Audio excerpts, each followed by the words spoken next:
Sharing is caring. दोनों भाई नाश्ते की टेबल पर बैठे थे। प्रियंका, मेरा नाश्ता कहाँ है? भाभी, मुझे भी ऑफिस के लिए लेट हो रहा है। इस पर प्रियंका किचन में से दोनों के नाश्ते की प्लेट्स लेकर बाहर आती है। लो भाई, आप दोनों का नाश्ता। किसी को भी 1 मिनट का सब्र नहीं है। ये प्रियंका का ससुराल है, जहाँ कोई औरत ना होने की वजह से शादी वाले दिन से ही घर के साथ दोनों भाइयों की जिम्मेदारियां प्रियंका संभाल लेती है। दोनों भाई शांति से नाश्ता कर रहे होते हैं कि अंकुश अपने भाई की प्लेट से पराठे का एक टुकड़ा उठा लेता है। आपको पता है ना, मैं खाना शेयर नहीं करता, फिर भी मेरी प्लेट में से खाना जरूरी है क्या? अरे हद हो गई है, मुझे नहीं खाना अब। अंकुर गुस्से में नाश्ता छोड़कर टेबल से उठ खड़ा होता है। अरे, ये कैसा बिहेवियर है अंकुर? एक टुकड़ा ही तो है। एक हो या आधा, मुझे भूख लगी है तो ये सिर्फ मेरा ही है। उसे भी किसी के साथ शेयर करने बैठा तो भूखा नहीं रह जाऊंगा। अरे बाबा ठीक है, अब इस पर भी लड़ाई। दूसरा बना देती हूँ, पर प्लीज ऐसे खाना बीच में छोड़कर मत जाओ। इससे अन्न का अपमान होता है। ओ प्लीज भाभी, ऐसी कोई चीज होती ही नहीं है। आपके पास पैसे हैं, खरीदो और खाओ। अगर नहीं खाया जाए तो फेंक दो। अरे दुनिया में सब यही करते हैं।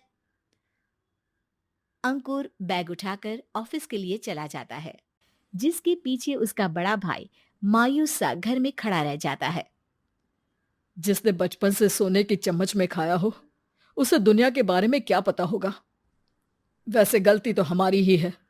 अगर कभी बचपन में ही सही गलत का फर्क सिखाया होता तो आज ये हाल नहीं होते। आप फिक्र क्यों करते हैं जी? भगवान है, वो जो भी करता है सबकी भलाई के लिए ही करता है। और जब वो चाहेंगे तो अपनी तरह से अंकुर भैया को भी सब कुछ सिखा देंगे। पत्नी की बात पर विश्वास कर अंकुश भी ऑफिस चला जाता है। सुबह से दोपहर होती है और अंकुर लंच करने ऑफिस के पास वाले रेस्टोरेंट में पहुंचता है, जहां वो एक साथ बहुत सारा खाना ऑर्डर कर देता है। सर, क्या कोई आपको ज्वाइन करने वाला है? नहीं तो क्यों? अब कुछ नहीं सर, ऐसे ही। वेटर चला जाता है और कुछ देर में अंकुर का ऑर्डर लेकर वापस आता है, जिस पर अंकुर सब डिशेस में से थोड़ा थोड़ा खाकर बाकी ऐसे ही छोड़कर बिल देकर चला जाता है। वाह भगवान, तेरी माया।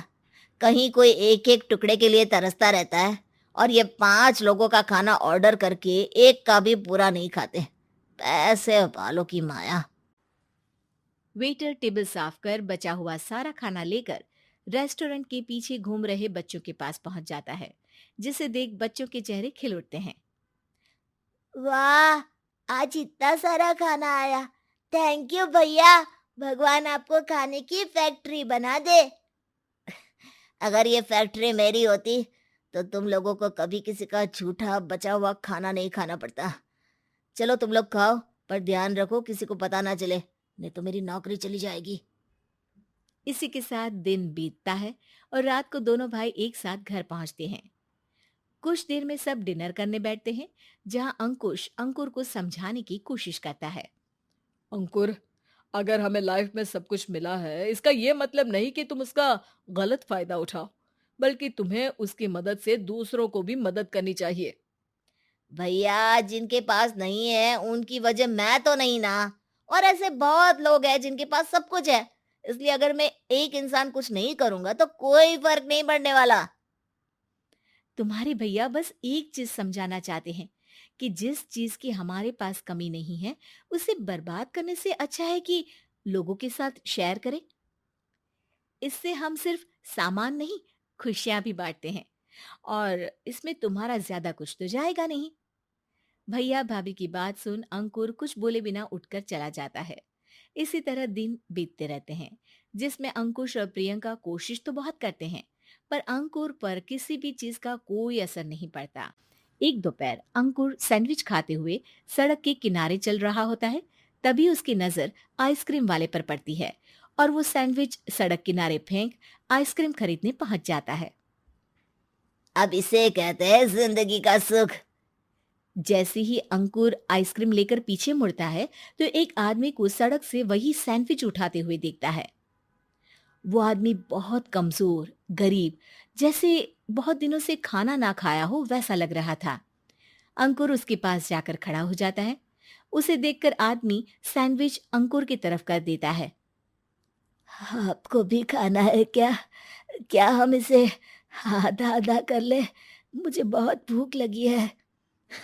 वो मेरा ही झूठा सैंडविच है। तुम दूसरा खरीद कर क्यों नहीं खा लेते? इसे क्यों खा रहे हो? अरे भैया, अगर खरीदने के पैसे होते तो 4 दिन से भूखा नहीं घूम रहा होता। हैं? क्या? तुमने 4 दिन से कुछ नहीं खाया, फिर भी इस आधे सैंडविच को मेरे साथ बांटने के लिए तैयार हो गए? क्यों? अरे भैया, पैसा नहीं है तो क्या हुआ, इंसानियत आज भी उतनी महंगी नहीं हुई, और ना ही उस पर अमीर गरीब का टैग लगा है जो हम उसे रख ना सके। पर अफसोस, आजकल लोगों के अंदर पोषण, खून या विटामिन से ज्यादा इंसानियत की कमी होने लगी है। आदमी की बातों से अंकुर को समझ में आ जाता है कि वो आज तक कितना गलत काम करता आ रहा था। इसके बाद से वो अपनी किसी के साथ शेयर नहीं करने और खाने को बर्बाद करने वाली आदत को छोड़ देता है।